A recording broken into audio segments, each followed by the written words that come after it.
Hello, fiends, friends, and familiars. This is Matt Orozco here from Macabre Daily, and I'm joined by two amazing filmmakers who are debuting their first feature film, Monkey's Magic Merry-Go-Round, on Screenbox on May 19th. We're joined by Aidan Leary and C.R. Thompson, who are the writers and director of Monkey's Magic Merry-Go-Round. So, gentlemen, thank you so much for being here with me.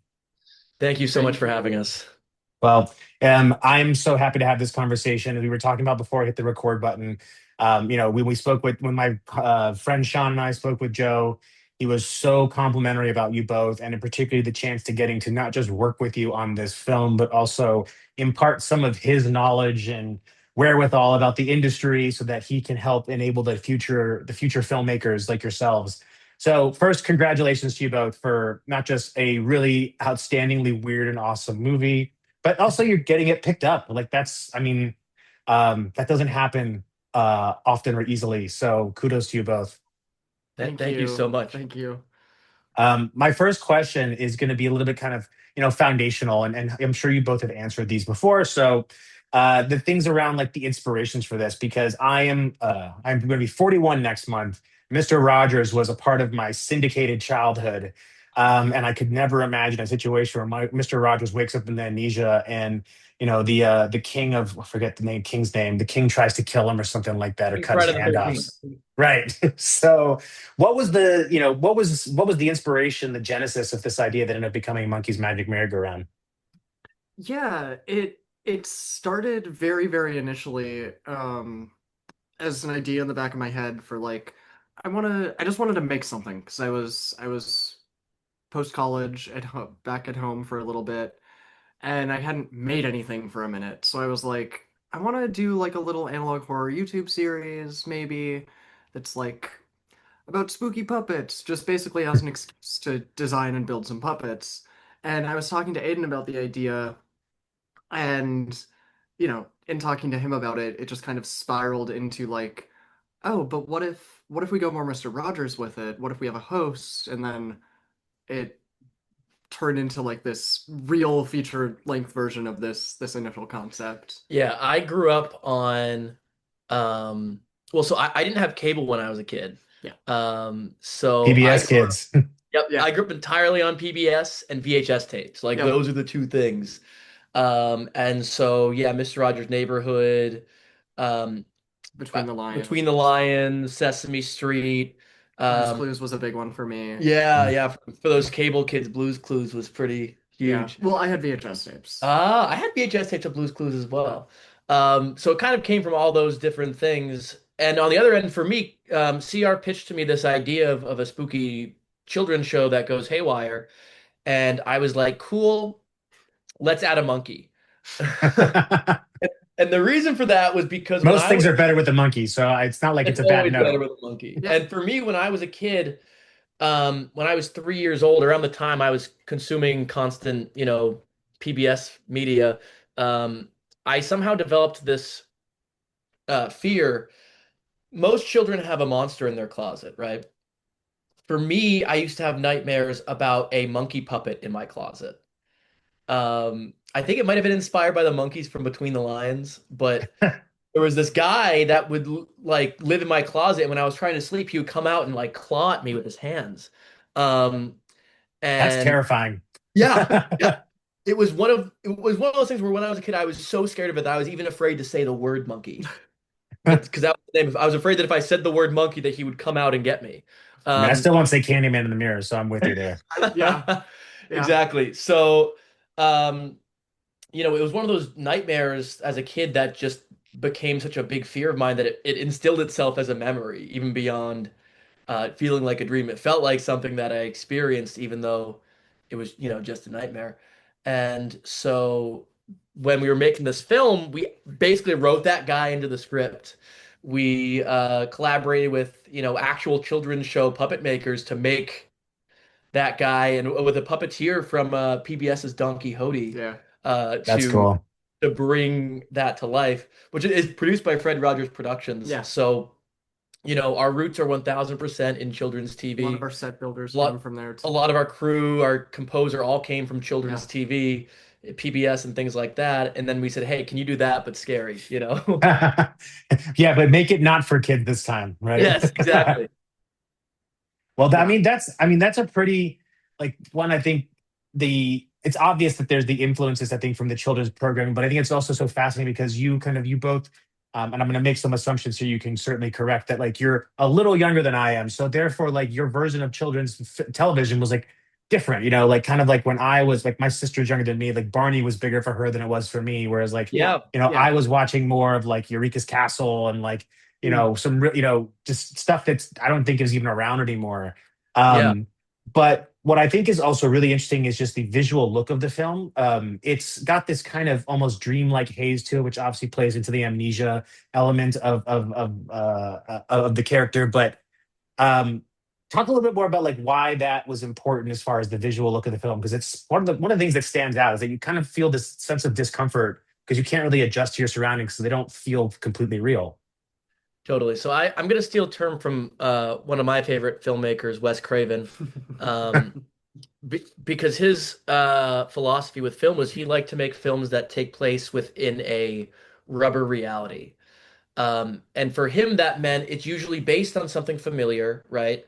For Wes, that often meant suburbia, right? Yep. Mhm. Our film also plays with suburbia a little bit, but we're more so based in, an episode of Mr. Rogers' Yeah, Neighborhood. the familiarity of Um, children's and public access yes, TV. and dealing with the distortion of that reality and the like dream version of that reality. And we really wanted this film. I mean, like I said, for me, on my end with the monkey, this literally came from my dreams, right? And we wanted this film to feel like a dream world, like a Mhm. nightmare that's not ending. Because um, I'll steal a quote from Scorsese now. Scorsese said, uh, "Movies are our dreams," right? Yeah. And I love when a film can feel like it's tapping into that part of your consciousness. I read a lot of Freud. Um, I'm pulling out so many So where weird you references. stand on the Freud and the Jung debate, right? Is like is there Yeah. are you taking a Well, side here? most of what Freud says is complete bullshit. Am I allowed to swear on the show? Yes, Um, absolutely. Yes. but Freud wanted to fuck his mom and he wanted to make it everybody else's problem. That's Yeah. kind of Yeah, the Yeah. exactly. Exactly. But what I do find really interesting about Freud is, people always say that fear comes from the unknown, right? Yes. Mhm. Um, and Freud, there's this philosopher named, I think, Ernst Jentz, who was like, That sounds right. the uncanny, Mhm. the idea of the uncanny, the feeling that you get in your stomach when you're watching something scary or reading something scary, comes from the unknown, right? And Freud comes along and says, no, that's bullshit. Fear doesn't come from the unknown. Fear comes from the strangely familiar, Yeah. right? Things that are from your past, from childhood trauma, desires, whatever, that then get repressed and uh, and then return And that, in the form of dreams and spooky spooky things and nightmares.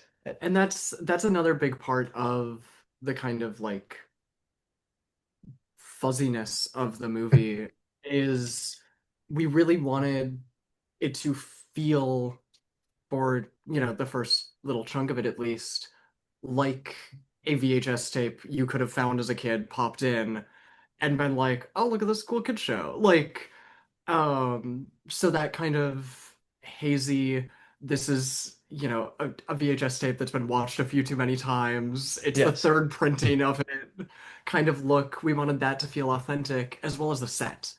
In Yeah. that, like, that whole set, for the most part, there are some exceptions, but for the most part, is just all made out of foam and paint. And we tried to make it feel authentic to children's TV show sets yeah, that were built in this way and mm, had that kind of fakeness yeah, to them. A It's big like Disneyland. If you ever been behind yes, yeah, Disneyland, it's like exactly. you yep, think all of these things that look like they're these massive build outs that are land like long.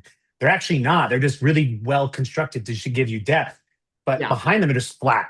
And it's kind of yep, like this really jarring experience of like, oh, wait a minute, like this is just reality, but just presented as not reality. And my yep. brain's having a really fucking hard time with this. As a That's kid, yeah, like you're that like, I don't that's even know what the hell I'm seeing. But as an that, adult, you're like, this that's is fucking with me. that's exactly exactly. it. I mean, like, we wanted to make it really clear that like when you see the set that we shot on, There's green grass, there's a blue sky, there's the sounds of birds, Yeah. morning birds in the background. Um, There's but a it's very clear that you're inside, right? yes. Yeah. The sky is just a backdrop. Yeah. The And we grass is all you know turf, and the birds are I mean, the a light, it's not natural. Like yeah. it's Yep. supposed to be natural, but it's very not natural Yeah, light. Yeah. we And you can actually, tell that's the case. It's like, it's Yeah. great. yeah, I mean, and I think something you said about like the idea that like we're the strange and familiar is what kind of scares us. I think that's a lot of what people get from David Lynch's films, is that so Yeah. much of what he puts forward is an altered view of reality that is just adjacent to something that we know, but it's removed far enough from it that you're kind of uneasy in it. And I think that's why there's things that are both like, people will look at those films and be like, I thought it was really funny. People are like, I thought that was terrifying. But it's Yeah. because people react to that. Like those are just two sides of the same spectrum, which is like fear and laughter exist in the same way. They're just reacting to two different extremes. So I think you've tapped into something. One, like, I can clearly see why Joe was so high on you both, because you're both really, really knowledgeable, just not just about the film, but also like the thought process that goes into thinking about why these things happen in the way they do.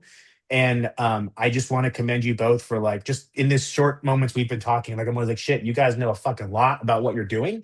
And like, you've spent the time to think about what this is supposed to look like and why it's supposed to look that way, without just saying like, oh, I thought it would look cool. And if you were to tell me this looked cool, I'd be like, hey, that is cool, but Yeah. there's more to it than that. And I don't think that gets appreciated. So kudos to you both again on just being smart dudes.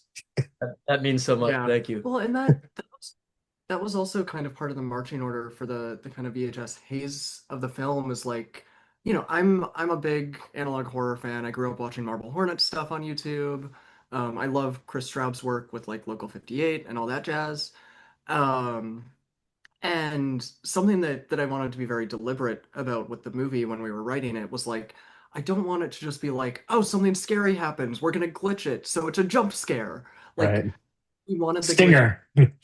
Yeah, we wanted the glitches to feel like very intentional narratively. We wanted them to have a narrative purpose. We wanted, if we wanted to tell this analog horror story, we knew we wanted to tell a story about nostalgia, essentially, because then there's a reason that it is specifically has this VHS aesthetic and has that analog horror feel to it, Yeah. thematically.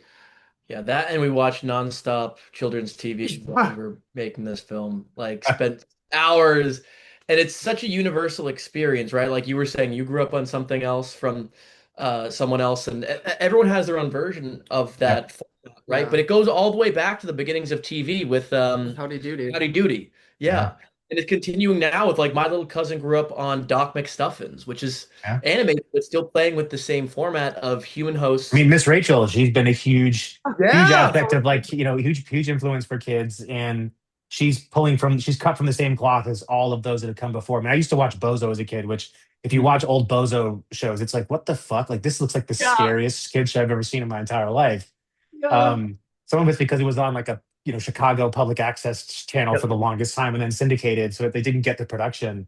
Yeah. But you also had the opportunity to work with Michael Giglio, who's not just a great kind of actor and writer in his own right, but he brings such a gravitas to this performance. What was it like? I can imagine like there might be some intimidation working with someone who's been doing this for so long. You both are like, hey, we've got this really cool movie, take our direction. So what was it like for you both, not just writing in his role, but also directing someone who, maybe you've looked up to, or just, or at least you're familiar with? Yeah. Yeah. I mean, when we wrote the movie, we wrote it with the idea of like, whoever performs this part has a lot on their hands, right? Right. It's just them. Because it's Yeah. essentially a one-man show. Yeah. They're either talking to the camera, they're talking to themselves, they're talking to puppets, they're singing, they're dancing, everything, right? So we auditioned, oh man, like hundreds of Yeah. people for that role. And a lot of really great tapes and submissions, but we hadn't found like quite the perfect person yet. And Joe, our producer, was like, I know this guy. He's not an actor anymore. He used to be an actor. He hasn't acted in like 20 years. I think it was 17 years. 17 Uh, years. Yeah. but it's Michael Gillio. We were like, you mean like the writer of Dungeons and Dragons, Michael Gillio? Yeah. No, never So heard of him. Just kidding. yeah, Yeah. Please let me. Can we and meet him? Yeah. yeah, and Yeah. and so we got drinks with him one night in Chicago where we were, filming the movie. Um, and my first gut reaction was he's so cool, you know? And I was like, I don't think he can pull this I part think off. he's too He's too cool cool. with Like, the children. Fred Rogers was one of my heroes, but he's also was kind of a dork, He's very Yeah, you know? he's a huge dork. Yeah. Yeah. yeah. And that's what we loved about him. And it was like, Michael's just like, I mean, he's a cool guy, He's just cool. I think he showed up in a leather jacket or something, Yeah. Yeah. Italian. And and so was like, you know what? But we'll have him tell him, send him the sides. We'll get him to send a self tape. And he sent a self tape, and we were like, that's not the same guy we met the other night. Yeah. Aidan literally turned to me and went, "That is not the man I spoke to yesterday." How long ago it was. And man, yeah, he dedicated so much to this role. Yeah. I mean, it was such an undertaking. He he just told us last night, like it was such a big, you know, return to acting for him in such a huge way.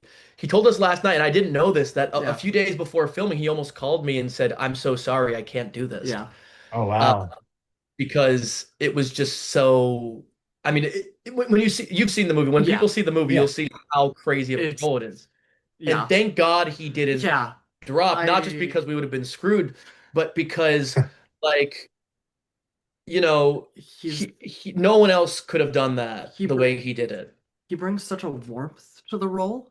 Yeah. Like from minute one, the first day of rehearsal, I think we were running the first scene of the movie essentially, and we were just talking about this character, and he was immediately just like, we're not, the goal is not to play this guy creepy, right? The goal is to play him as a children's TV show host and all the warmth that that entails, And then see that guy break down. and see that guy break Right. down. And we were like, yes, you get it. You're You got right. it. Yes. You get it. And yeah, I mean, he's so talented as a storyteller and as a filmmaker. He has a new film, like since he acted in our film now, he's kind of caught the bug again. Yep. And so he's That's actually he that's you just guys. yeah, he just wrote, directed, and starred in a film that's essentially, I don't want to spoil too much of the Well, plot, yeah. but it's kind of about it's a kind of a meta film about his return to acting. Yeah. Um, and It's pretty so cool. It kind of like it- kickstarted his creative juices again in a yeah, few different ways. But I mean, he's so it's a great performance, and I think one of the things that you're right, like he is this.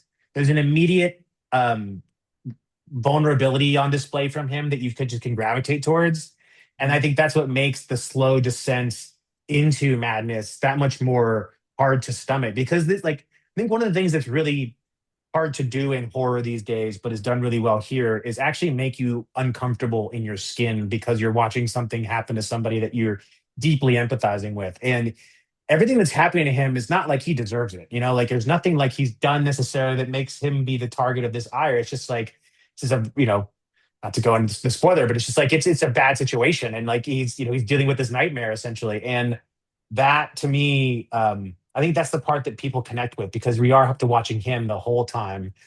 We have to care about this person immediately because you don't have time to build up that relationship because there's nobody else for him to build that up with. You have to just get it. yeah. The Um, relationship between him and the camera. The camera. And yeah, Michael, like no one else could have done it the way he did, and he was so dedicated. He lost. We shot in only 11. We only had 11 shooting days on this production. that He is not a he, lot. he lost Kudos. over those 11 days. He lost 10 pounds Yeah. because of how physically demanding the Yeah. role was, and that was some of his favorite parts too, were the physical slapstick and um, stunts and dancing. And I'm really excited for everybody to see it because Because The gore gags are like shocking. Like it's like at the end, it's hard to do shocking horror these days because we're in the age of Terrify where everything is gratuitous. yeah, But I think sometimes it's when it's not gratuitous and it feels really like genuine. I mean, the hand trauma in this thing is insane. I'm just like it's like what Fulci did for eyes, you guys are doing for hands in this thing. So, so, um, but well, uh, and Yeah. Given this is kind of your all's first kind of big feature. What are some of the lessons that you've taken away from this experience that you're going to bring forward into the next thing you make, or advice that you'd impart to others that are, have the hopeful chance to be in your similar situation at some point? Um, when we were pitching this movie, well, I mean, we found out that we had a chance to pitch to Joe Swanberg, and it was like, what? Um, but the first thing I tend to take a very Yep. research heavy approach to filmmaking. And it was like, okay, we're pitching to Joe Swanberg. How Let's do we pitch to Joe yeah, Swanberg? let's do some research into this And man. and so Yep. Smart. I found a talk back he did at South by Southwest about how he makes films. And part of what I love about the way Joe makes films is he doesn't really wait for anybody. Yeah. Yep. It's very much that Mark Duplass mentality of the cavalry's not coming. You just Yep. need to make stuff for yourself. Yeah. And that holds so true because, the only reason we were able to make this film was because we spent so much time making like zero budget short Yeah. that when this opportunity came around, we were able to put together a reel and say, here's all the stuff I've Yeah. directed. Yeah. And on top of that, at Joe's specifically at his talk back at South by Southwest, that I was watching, he was talking about how to pitch something, right? And The cheat code right there. Yeah, yep, essentially what he said was when you pitch something, don't approach it as though, "Hey, I need you to help. I need you for this thing to be made. I need your help and money to make this thing possible." What you should instead do is pitch it as, "I'm going to make this thing with or without you. If you help, it'll be better for it and you can be a part of something cool. yep.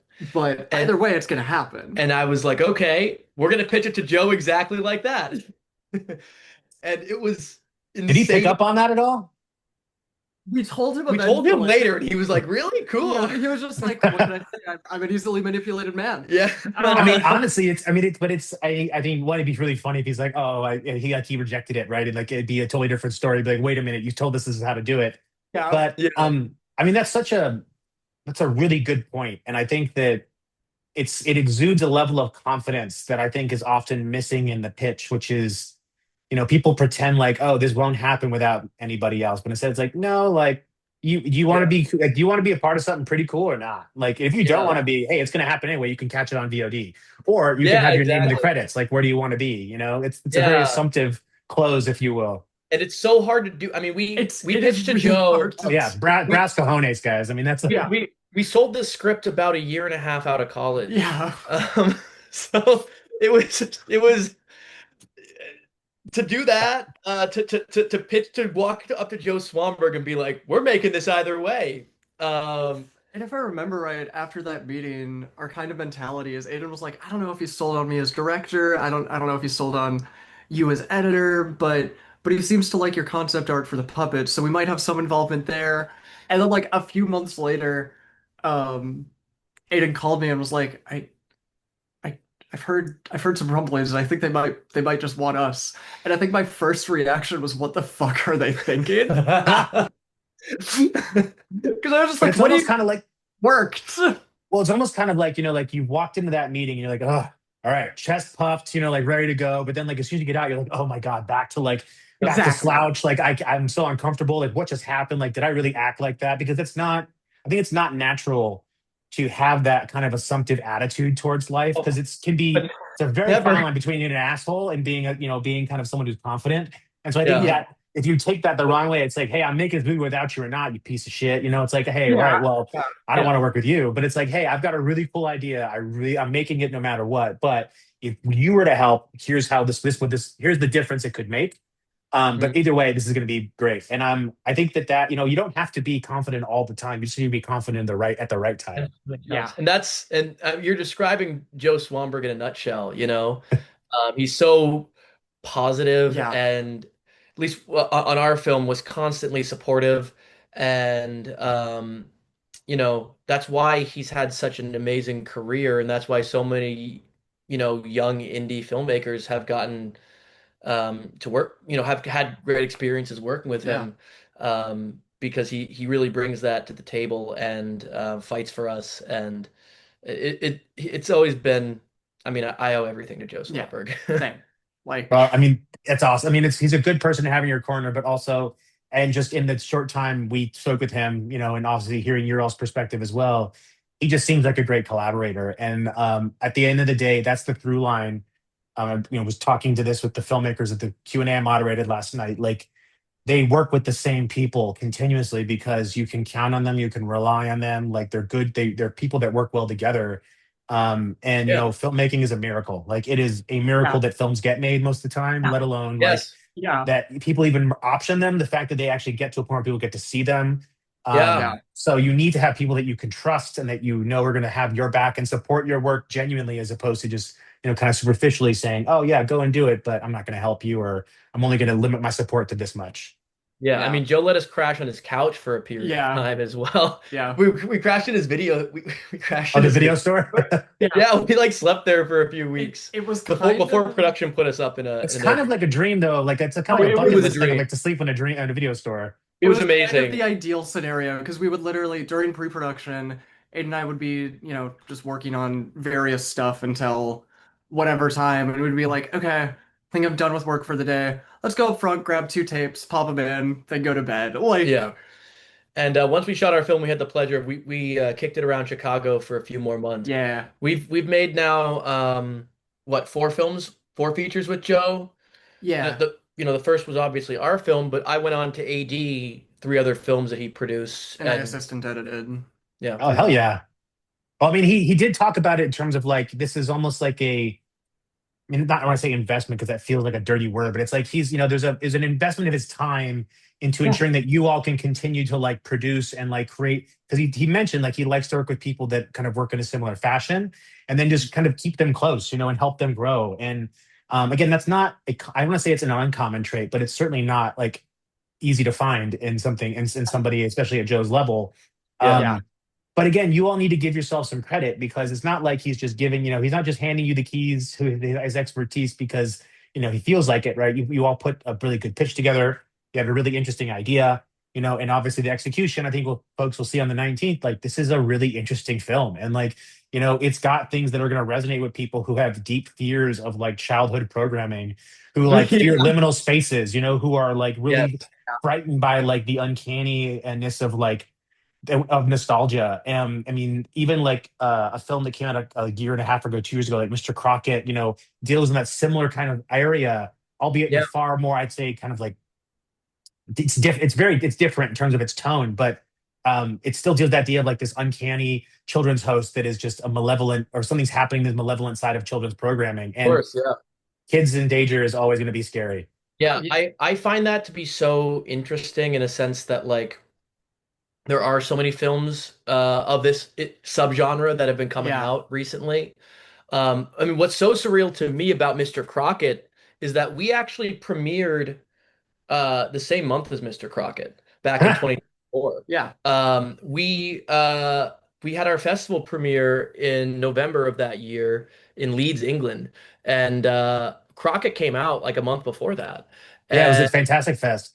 yes, yeah, yeah. yeah, And I mean it really speaks to a larger cultural consciousness, yeah, that like we both shot our films the same year. yeah, And theirs had a wide release sooner because they were produced by Hulu, but they it's so cool that they both came out yeah. like the same exact time pretty much. And we It's have like like, it's like you know how like the Addams Family and the Munsters yes, both premiered the same week of I was gonna 1964. yeah, say this is a trend that's happened over time. So like, and it's a lot of times people assume that one one fire starts and then others follow. But the thing about most people don't realize unless you worked in the film side of it is that things don't happen that fast. And so often what happens is like there's something in the zeitgeist that is inspiring people to create. And we saw this in the 90s with disaster films. Like we had Dante's Peak and Volcano in like the Yep. same year, Yep. like Twister, and we had the Deep Impact and the Armageddon. Like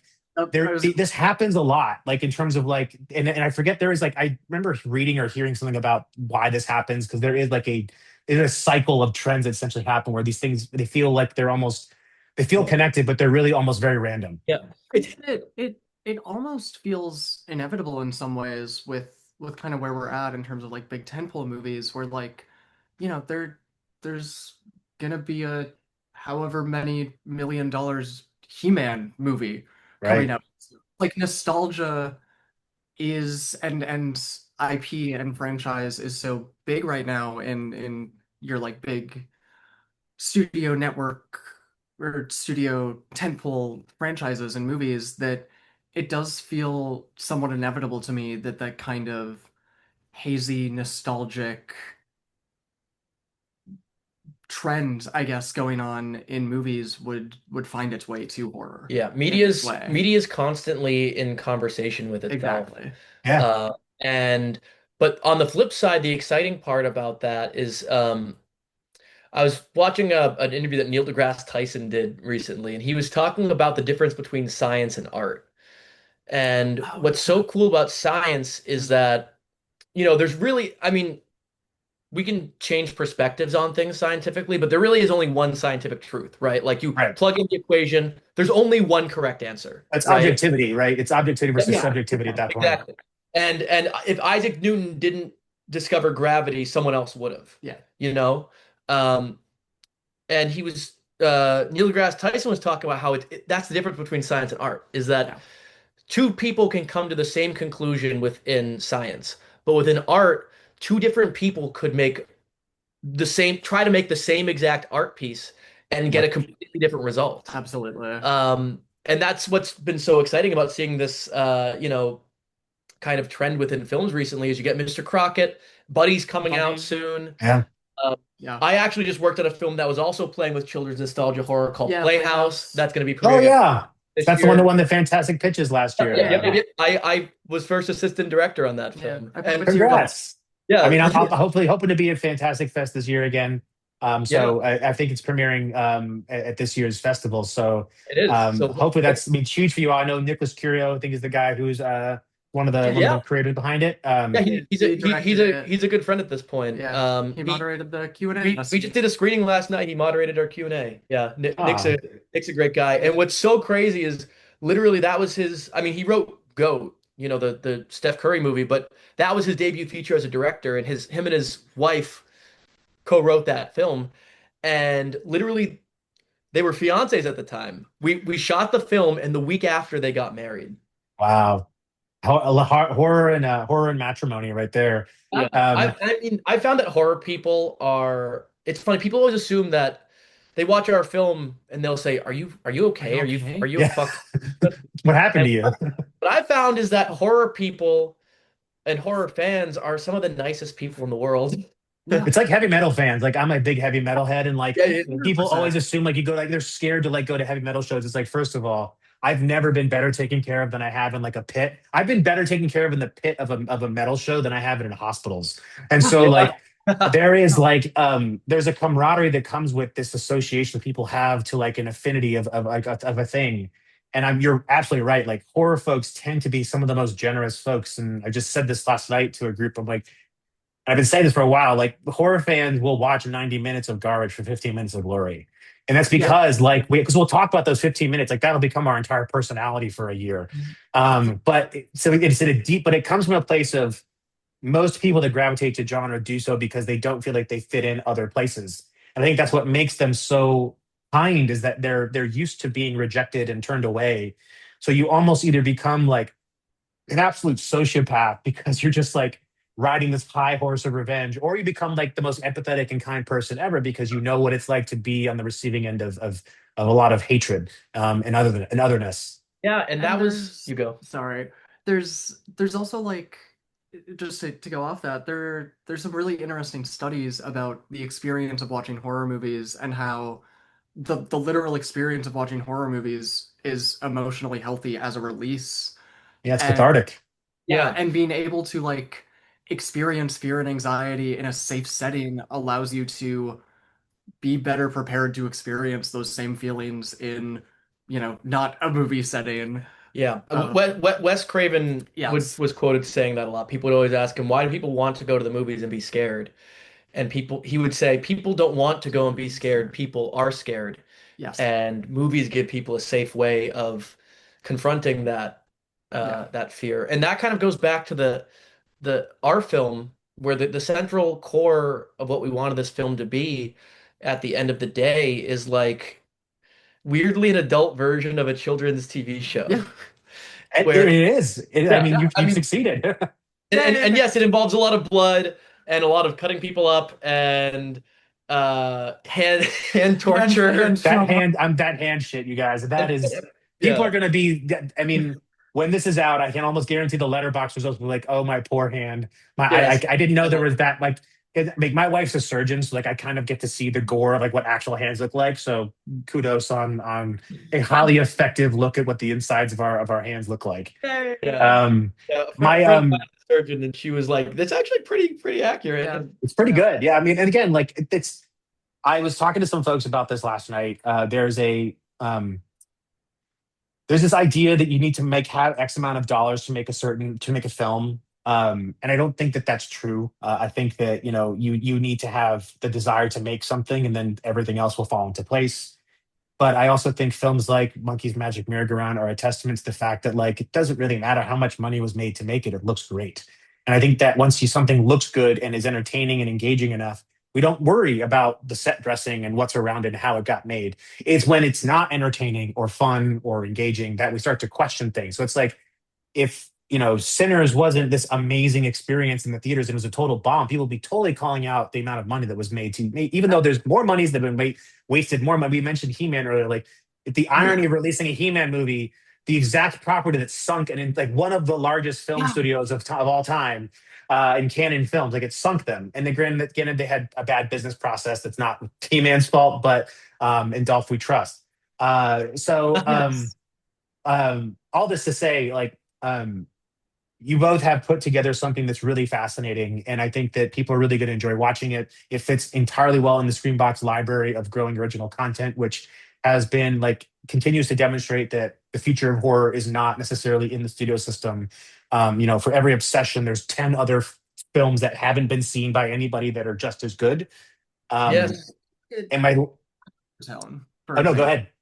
Oh, I was just gonna say, I mean, like Good Boy and Undertone, for example. Yes, Like two low budget indie movies that just got picked up. Yeah, and that's a Um, lot of the reason why I would ask people to support our film.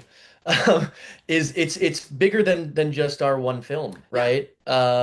It was how I felt about when the Terrifier movies were yeah, coming out in theaters, which is like we've done it. Like as it indie broke the horror MPAA. people yeah. are, regardless of whether you like the Terrifier movies or not, like It's look, it's making waves. Like people are listening, and the yeah, same with Good Boy. And then Undertone gets picked up by A24.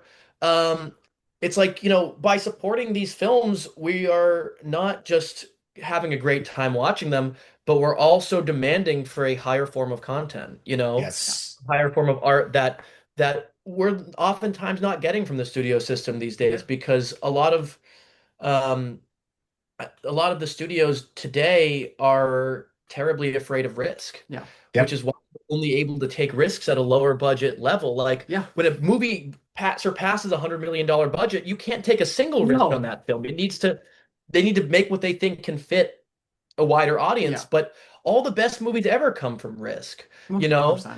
it's like how, Star Wars I was comes gonna out in say Star 77 Wars. and everyone says, wow, look at this. This is new, original, and interesting. We want more of that. And the studios say, oh, you want more Star Wars? Okay, we'll give you. Right, we're going to give you a bunch of little guys and little Yeah, furry guys running around. All yeah. right, yeah. Yeah, And the same with Halloween and the same with Barbie today, right? Like it's always, and Barbie, that was a risk from a studio, and that yeah, was so exciting. And Sinners as well, I think, was a yeah, massive risk. So it's like these films that are taking risks are the ones that, in my opinion, become classics, and they're the ones yeah, that are really touching people beyond just having their eyes glaze over and watching colors on a screen. yeah, They're the ones that are really inspiring people to do something new, and inspiring us and inspiring each other. And yeah, so I think by supporting films like Monkey's Magic Merry-Go-Round, like Buddy, like all these weird movies that are coming out, um, we're showing the studios this is the kind of stuff that we want. yeah, Yeah, it's funny you mentioned the undertone because I think one of the things that gets underappreciated about these, and you kind of called it out, is like the risk equation for A24 picking up that movie is really low. it's almost Yeah. all upside because of how little money it costs to produce. I mean, Chad Archibald, the guy who's kind of co-running of Black Fawn Films, like they had a great year last year. Like he put out It Feeds, they've also had Death Cycle, which has been doing really well for Black Fawn. And so like, but these movies don't cost like a ton of money, like they look really good, but they're not breaking the bank. So there is this like risk equation. It's not really even risk for a studio to say, yeah, we're going to pick this up for like a couple million, because all it has to do, it will probably make that in VOD and theatrical sales. And of course, these have done better. Um, but you're right. Supporting independent horror is more than just about seeing cool shit. It's about ensuring that we put a voice to the things we want to see more of. I could not agree more about the Terrifier comment. As someone who doesn't, who's not doesn't connect with the franchise the same way other people do, I still appreciate and will support the idea that it's challenged the way we can see movies, and it's made it more accessible for filmmakers to get their ideas out there, no matter how outrageous they may be. And my last question for you both is a bit of a fun one, but I hope it's not too difficult. Which is, if you were asked to program a double feature with Monkey's Magic Merry-Go-Round, what do Oh, you think would be a fun companion piece to put alongside oh. it? Okay, Oh, first answer is Meet the Feebles. Meet the Feebles is fine. Hopefully the new 4K when eventually that comes out, after Peter Jackson Yes. he's been teasing it like every 2 years. I think he's like running out of money, and he's Yep. like, I'm just gonna have to tease it again to get the coffers working again, Yep. right? For the fans who aren't familiar, with Peter Jackson's early career. Before Lord of the Rings, he was making weird horror puppet movies, including Meet the Feebles, which traumatized me when I watched it like 2 years ago. Um, Yeah, Meet the Feebles is a movie that I have a very interesting relationship with that movie because I love it because it gives me a feeling no other movie ever has, which is that I need to immediately go take a shower. That and Visitor Q are two movies that are like, feel like they're in the same universe of really fucked up and weird. Just obviously Takashi Miike's got his own, like, his brand of weird is in a totally different level than what they have in New Zealand, but it's the Yeah. same yeah. vibe, which is just this uncanny weirdness of puppetry and effects. And like Meet the Feebles, when we found out Aidan was going to direct Monkey, I was like, Aidan, I need to make you watch Meet the Feebles because I need there to be sequences at least where like the puppets feel something like this in like a lighting and grime way. And I showed him Meet the Feebles, and Aidan and I have known each other for 8 years now. At the time, probably six, I want to say. Now we've known each Well, other at the for eight time, years. eight, but at Yeah, the time of yeah. yeah, I want to say six at the time, and we've seen many movies together. When Meet the Feebles ended, Aiden looked at me, turned the TV off, walked into his bedroom, and closed the door because he was so angry that I had shown it to him. It's such an unsettling, uncomfortable movie. I can't recommend it to people, um, because It's a I don't. hard recommend because you don't really, like, you have to know someone pretty well to know what their tastes are going to Yeah, be like okay with. I mean, it's yeah, kind of like, I wouldn't recommend like, I love Santa Sangre, but I would never recommend that to just anybody, because I'm like, okay, how would you feel about a son who plays the arms of his mother, yeah. who in a circus? Like, if you're not up with that kind of weird, then Uh, you're not going to get anything out of this movie. like trauma films, Yes. But, like before Monkey, I was like, Aiden, we're making a low budget movie. I need to make you watch Toxic Avenger. Yeah, and we watched it And we on one did. of Joe's Yeah, VHS you tapes. watched those VHS tape of That's the Toxic. best way to see it, by the way, because Yes. that's how I saw it. And like, I grew up in the Toxic Crusaders, and then I came into the Toxic Avenger because of that. And again, the fact that Troma had a kid show just is such a Insane. 90s fucking thing. Uh, Insane.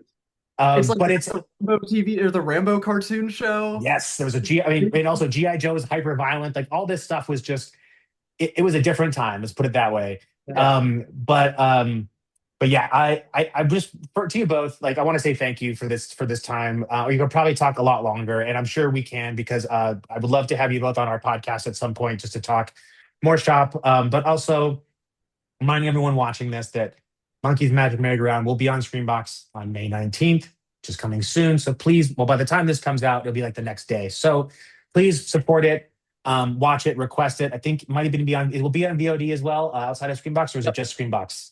Greenbox, and it's gonna be on VOD on like, Amazon Prime, Apple TV, YouTube, Google Play, pretty much anywhere you want to rent it. It'll be available to Excellent. rent. We're also doing a few like select screenings We're figuring here and that there. out. We just did our first in Los Angeles last night. We're gonna be doing a couple more in LA, I believe. But I don't know. Look out in case we come to your town or something. Yeah, who Yeah. knows? Well, if you guys ever get, we'll keep an eye out for any sort of dates you might be bringing the film around, and we'll make sure to post them for folks. But again, CR, Aidan, this has been so much fun talking with you both. I really appreciate the time, and also again, another congratulations on not just a great film made, but also what I think will be a very bright future for you both. Thank you. Thank you so much, and would love to talk again Yeah. anytime. Yeah, this has been great. I really appreciate your. I feel like we have a very shared love of like an intellectual approach to fun, stupid movies, you know? Yes, you're 100% right. I like to bring a little bit of class to my trash. So, Exactly. but we can wax philosophical on the academia of exploitation cinema and trash cinema at another time for sure. But gentlemen, talk to you both soon, and thanks again. Yeah, thank you.